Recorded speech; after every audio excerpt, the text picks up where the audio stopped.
Well, hey, how's it going?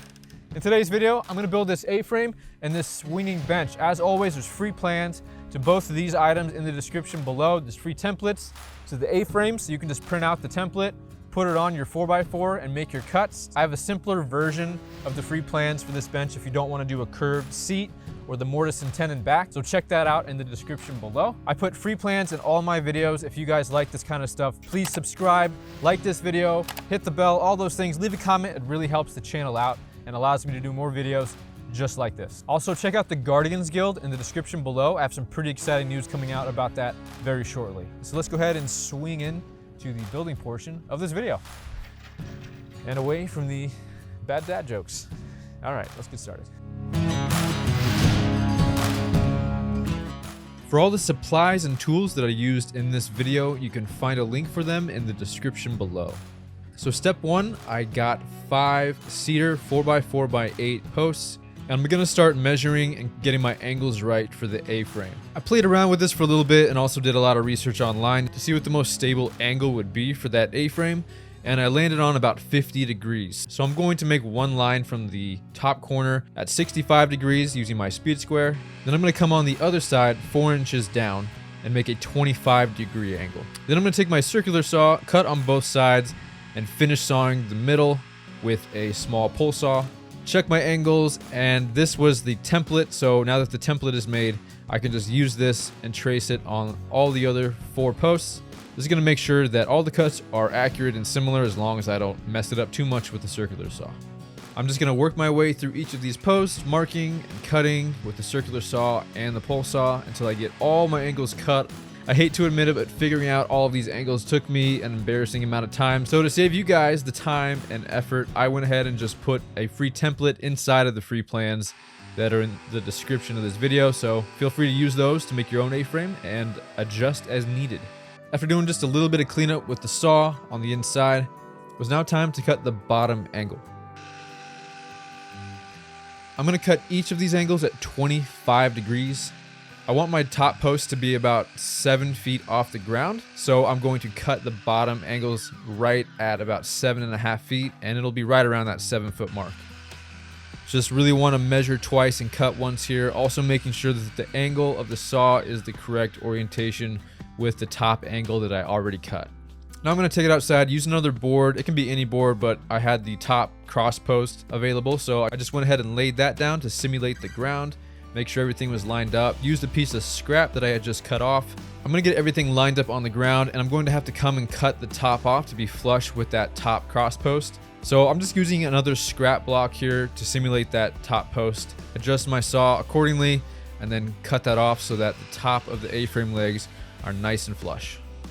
And after one more quick check just to make sure everything is lined up and good to go, I'm gonna move on to putting the first cross support on. I'm just gonna use another cedar 2x4. So in total, you're gonna have 5 cedar 4x4s, and I use 12 cedar 2x4s. So I'm gonna measure up from the bottom of the legs, 24 inches. You can put yours wherever you want. I thought this looked the best visually, so just gonna get it lined up and then scribe a line with a pencil on both sides for the cuts. I found it easier to do it this way than just going off of the actual measurement and the angle. Boards have just slight curves in them, and it's never gonna be perfect. So just using a line with a pencil is gonna get me the closest cut. To get my cross supports screwed in, I'm gonna use some 5-inch Spax bolts. I chose the exterior black version, that way it looked good and contrasted well with the cedar.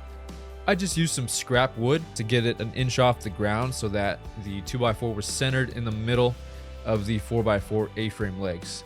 I always pre-drill before using Spax bolts. Obviously, you definitely don't want to split the wood.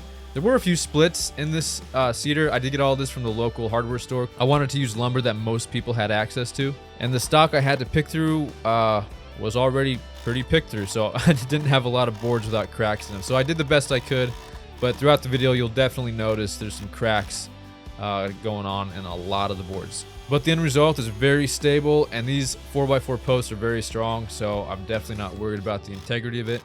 Now I'm just going to move up to the top cross support, do the exact same thing I did before, scribe those lines, and I came down 14 inches from the top beam for this top cross support. And needless to say, you're going to need to do this again for the second A-frame. But first, we're going to take a quick break and take a nice cold drink out of this super cool standing cooler that I made in the last video, and have a nice sip of this Riot energy drink. If anybody knows anybody over at the Riot company, let me know. I'd love for them to sponsor some of the videos, especially with the embarrassing amount of Riots that I drink.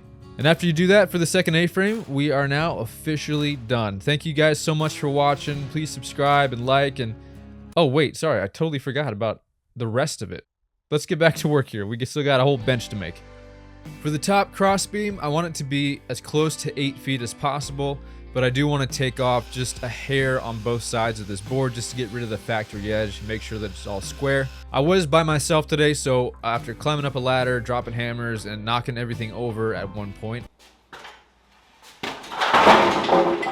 I finally got it up in between both A-frames. There was a bigger gap than I was hoping on both sides, so at the end of this build, at the end of the video, you'll see I'm going to put some trim pieces up at the top to cover those gaps, just using some cedar fence picket scrap. I'm going to pre-drill, use 3-inch spax bolts, 2 on each side to make sure it's secure, and using my speed square to make sure it's square before I screw everything in. I also use some Titebond 3 wood glue. I'm not sure if that's actually necessary for this, but I figure why not? Any extra support I can get is helpful. So I put some glue in there before I added the spax bolts. And for the final step for the A-frame, we're going to put on the 45-degree support pieces. So the easiest way I found to do this is just to cut a board at 45 degrees, line it up, and then scribe a line at the top for the other angle. Then take it over to the miter saw, cut that 45-degree angle, flip it over, and cut off that bottom point, because that's going to be sticking off past that top support piece on the side. To secure it, I used wood glue and then spax bolts, 2 on the outside and 1 on the top. However, I ended up taking that top spax out at the end. You'll see at the end of the video when I hang the swing, I end up running it through the top.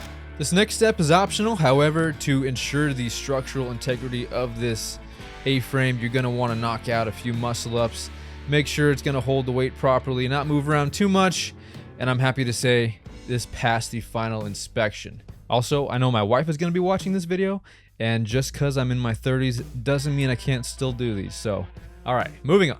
Now, this swinging bench I designed completely from scratch, which took me a while, to say the least. I went through several different designs. I tried to make this completely out of construction cedar that you'd buy at any large box store, and a lot of the designing process looked like this, standing around staring at wood, trying to do math in my head. But I landed on a design that was strong and looked decent in my opinion, and I eventually had to just start cutting wood. So we're going to start by making the bottom frame here.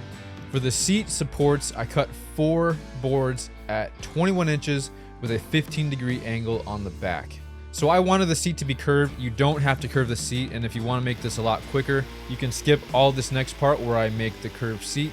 I made a pretty big mistake here, so if you guys watch it, hopefully you will learn from my mistake and not do the same thing when you're building your swinging bench. I took some time here, played around with some shapes. I rough cut it with a jigsaw and then took it over to the oscillating belt sander, sanded it down to get a nice curve. Once I found the shape that I wanted, I started making a template out of a thinner board, that way I could use my router. So making this template off of the original piece that I made, use the jigsaw to rough it out, use the belt sander again. Then I use this template to make all 4 of the bottom support pieces identical.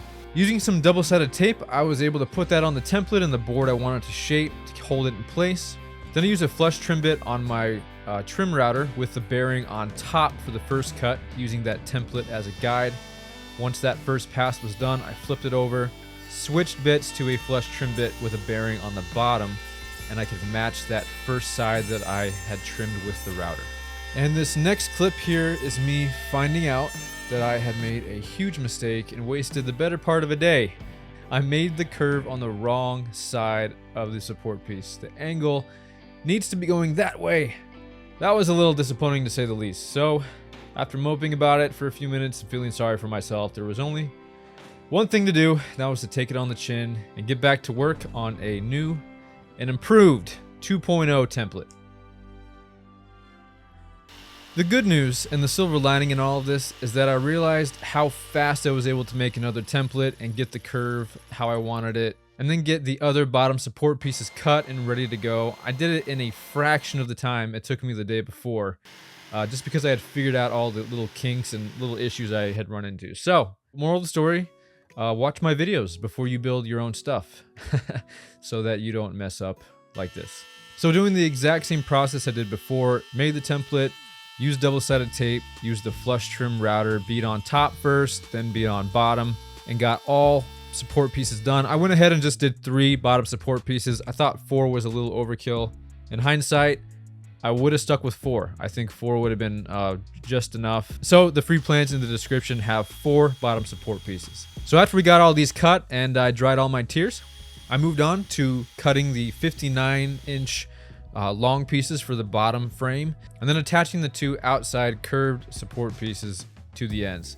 For this, I pre-drilled and used a countersink bit. I then used a 3-inch screw and wood glue to attach them. I used a countersink bit so that I could make plugs later and fill the hole with other plugs from cedar so that you would not see the screws. For the back piece, I wanted to tilt it 15 degrees, so I took it over to the table saw and just ripped down the corner so that it would fit on the back with no issues. Then did the exact same thing on the back here, using 3-inch screws, wood glue, pre-drilling, and using a countersink bit. I got everything put together. I'm using a combo square and a pencil for the inside support pieces to mark where I want to cut off on each ends. I want the curve to line up exactly with the curve of the outside pieces for the seat.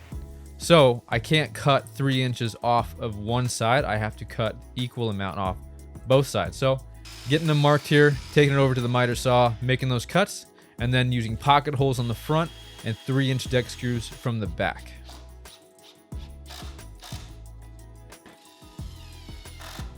Next, I'm going to cut the front arm supports. These are going to be 12¼ inch long. I wanted them to be offset outside or proud of the frame 1/4 inch, and then also I wanted them to hang down past the frame 1/4 inch. So using some scrap wood here to prop the frame up, using a combo square to measure out 1/4 inch, and I'm just going to use wood glue and 2½ inch deck screws from the inside after pre-drilling to attach the front arm supports to the outside of this frame.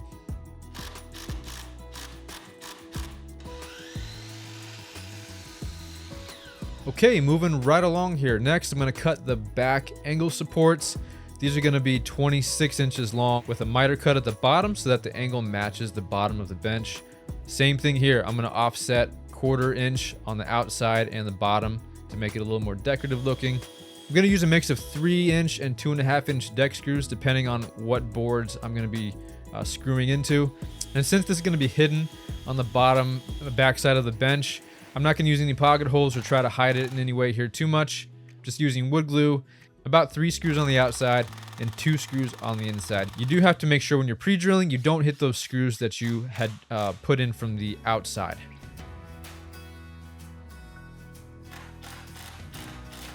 For the arms, I cut a 2x4 at 27½ inches with a 15-degree angle on the back. This is to match the back support angle, obviously. Just use a tape measure and a level here to make sure I was getting the angle and the measurement correct. I like to call this little move the limbo technique. It's a great way of checking to make sure that bubble is right on point when you level. After getting everything cut, I'm going to sand it, pre-drill, use wood glue, use a countersink bit, and use 3-inch deck screws, 2 on the top of the arm and 2 on the back side of the bench. I'm going to do this for both sides. For the back cross supports, I'm going to cut 2x4s at 56 inches. I didn't want the 2x4 look on the back. I thought it would look nicer if I ripped down 1/4 inch on both sides to square it up, and then I go over it with a 1/8 inch round over bit with the router after. Of course, it wouldn't be a complete build from a home garage shop if you didn't blow a circuit. So after a quick break and a trip to the control panel, we were back at it up, getting ready to drill our mortises. Now again, I have 2 versions of the free plans. The simpler version just uses 2x4s and pocket holes for the back slats. You definitely do not have to do this mortise and tenon technique. This is my first time actually purchasing a plunge router. This is the Bosch 2¼ horsepower router with the plunge base, and I'm using a 1/2 inch upcut bit to make these mortises. So using a couple scrap pieces, I marked off where I wanted to drill the mortises. I wanted to drill the mortises 2 inches long by a 1/2 inch wide with a 1 inch gap in between. Using some longer 2x4s and clamps, I was able to make this a little bit more stable. I really do need that workbench I've been talking about, so there will be a build coming on this channel very soon. But until then, I'm just gonna make do with what I got. So doing a little experimenting here, figuring out which way I need to pull or push the router so that it pulls the guide into the board and you're not fighting it the whole time. I figured out eventually that setting that depth stop to 1 inch, putting a hole on one side, coming over to the other, putting the second hole, and then taking off 1/8 of an inch at a time, again using that depth stop to work your way down to the very bottom of the mortise. So now it was time to experiment and make sure I knew how to make these back slats. So I took a 1x12, cut it down so it was manageable, ran it through the planer to get it right at a 1/2 inch or right outside. And speaking of planers, I almost forgot. Check out this sweet little jet planer I was able to pick up on Facebook Marketplace. It's a great guy down the road named Doug. Shout out to Doug for this awesome planer. He gave me a great deal for it, and we've hit the ground running with it. So thank you, Doug. Everybody say thanks to Doug in the comments, and let's get on with the build. So I tested each one of these planks in the mortises I just cut, then took them over to the table saw and cut them down to 2 inches. Brought it back over to the router with a 1/4 inch round over bit, and I made sure all these were cut to 17 inches long. They were going to go into an inch mortise on both sides, so you would see a total of 15 inches of this back slat. Whew, okay, that was a mouthful. Basically, I just did a complete dry run to make sure I was confident and knew what I was doing before I cut into these longer cedar boards. But I was feeling good, ready to go. So I clamped my two 56-inch boards together that I had taken off that rounded edge with the table saw with, and I went to marking everything and making sure everything was symmetrical and identical on both sides. So I came in 1.5 inches on both sides and then started marking 2-inch mortises with an inch gap for both 2x4s. I also made sure I clearly marked where the cuts were going to be. If you mess up here, it's going to be easily visible. I knew I was going to have to restart if I made a big mistake, so I did plenty of marking here, making sure everything was triple checked before I started using my plunge router. I also used this janky little clamp setup to hold the boards down and keep everything a little bit more secure while I was using that router. So with the dust mask, eye protection, hearing protection, music, quick check to make sure we were centered, it was time to get rolling. Just make sure you plug in your router before you get started. I've found it a lot easier to drill mortises when your router is plugged in. So, pro tip there. Now we were ready to drill the mortises. I'm going to speed through this part since you guys already saw how I did it. Drill on one side all the way down, drill on the other side all the way down, and then do 1/8 inch passes back and forth. Using that depth stop, taking your time, and listening to some nice calm, relaxing music while you do this. It's actually very enjoyable, and I had a great time.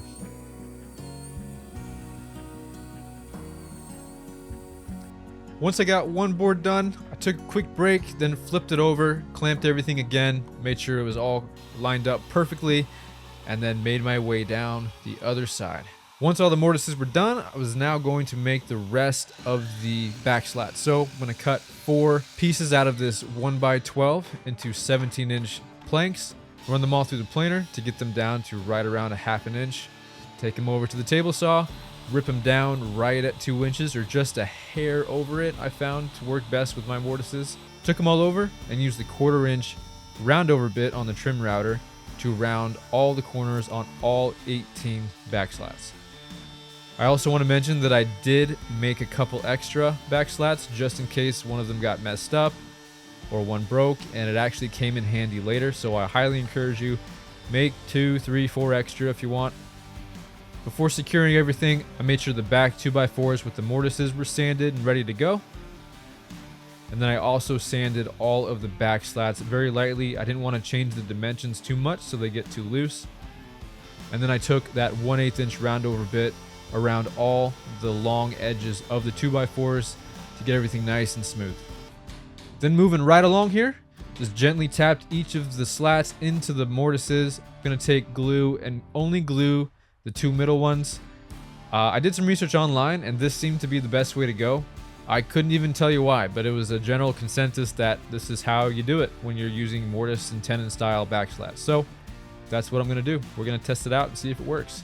So I'm gonna glue the 2 middle slats and just work my way down, lining one slat up at a time with the top mortises, just gently tapping it with a rubber mallet. And here's where that extra slat came in handy. After putting that top piece on, I realized that I used a slat with a knot in it, and that knot cracked when I was putting it in. So I had to take the top off as fast as I could because I knew that glue was starting to set up.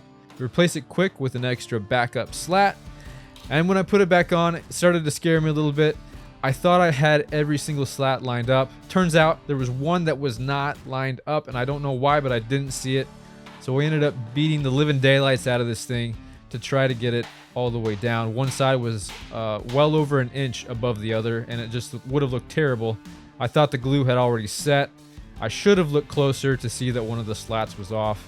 My daughter came out the garage. She was wondering what the heck was going on. She heard all the commotion. But long story short, I got it down. She brought her level out. We got it leveled, and it all worked out in the end. Now it was time to do a test fit to see if everything was lining up, and would you look at that? I love it when a plan comes together. Everything lined up pretty well. I was pretty pleased with it. I'm just using some wood glue, some pocket holes, 2.5-inch exterior screws to attach the back to the frame of the bench. And hey, look at this. It's starting to look like a real bench now.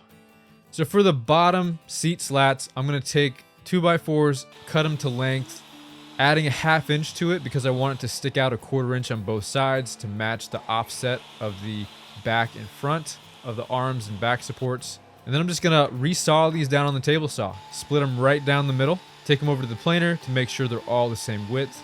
I'm going to spend a good amount of time sanding them all down.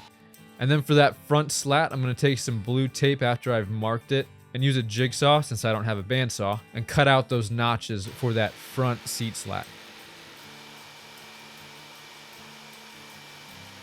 To attach the seat slats to the bench, I'm going to use wood glue and 1 5/8 inch deck screws. I got these in the color tan to match the color of the cedar as best I could. I'm going to pre-drill using a counterset bit. This is really going to help not split those seat slats when I put the screw in. I'm going to attach the front slat and the back slat first, and then fill the gaps and space the other 4 slats out evenly in the middle. I'm going to run 2 screws per end and 2 screws down the middle, using glue anywhere that the slats are touching the frame. These are all spaced out just over 1/2 inch. Taking 180 grit sandpaper, just going over those screw holes to smooth everything over. Now I'm going to cut some plugs with this plug cutter. This is a 3/8 inch plug cutter, and I'm going to fill in all of those countersunk holes that I drilled earlier, adding a little bit of glue, sticking those plugs in. While I let those dry, I'm going to take this 3/8 inch drill bit and start making holes for the 4 eye bolts I'm going to put on the corners to hold the bench up with the chains. So each of these eye bolts that I got are rated for 720 pounds each, which is way overkill. But honestly, I was more worried about the thickness of the eye bolt. I wanted it to be thick enough to when it went inside of the bench, over time, it wasn't going to start to push itself through the wood. So I got the thickest eye bolts I could within reason, and then made sure that they were running not just through the frame, but into 2 of the 2x4s, the side pieces and the frame pieces. Once I got those drilled and put in place, I was looking at the bench and I noticed that the arms looked like they had been skipping arm day, and they just didn't match the rest of the bench. So those scrap pieces that I had ruined earlier, I stuck up underneath there with that curve in it, and I thought that actually looked pretty good. So I'll get around someday to adding that trim piece to the arms. Okay, who are we kidding? I gotta do it now. We came this far. If you're gonna build something, you might as well make it pretty, right? So just using that same template I used earlier, so I didn't have to recreate that, saved a lot of time. I cut this piece down, and then to smooth it out, I sanded it, and then used a 1/4 inch round over bit so that the edge profile matched the same as the slats on the back. I thought this would look pretty nice. Then I just used wood glue, then used a screw on the front and the back to attach it. I did this the same on both sides. The hardware I'm using to hang this bench is pretty standard and straightforward. I lost or broke my bolt cutters. I don't know where they were, so I had to use my grinder to cut the chain. I bought 20 feet of chain and cut 6 3-foot sections and attached it to the bench using some carabiner hooks. Before taking it outside, I went outside to my A-frame and scribed some lines on some cedar fence picket scrap to do those trim pieces that I talked about way at the beginning of this video. Just used some wood glue and some 1 5/8 inch deck screws to put it in. Took out those spax bolts that I had to take out in order to drill a hole for the eye bolts to hang the swing. I'm using some 1/2 inch by 12 inch eye bolts to hang this swing. I didn't want to use any threads to hold all the weight. I didn't want to have any doubt in my mind that this was going to hold. I wanted the top to be fastened with a washer and a lock nut.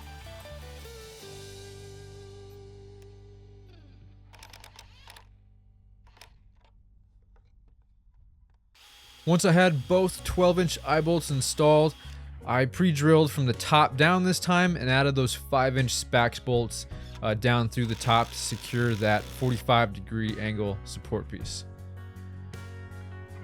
All right, we're just buzzing through these steps here. We are almost done. So I called my beautiful wife and daughter out to help me hang it up.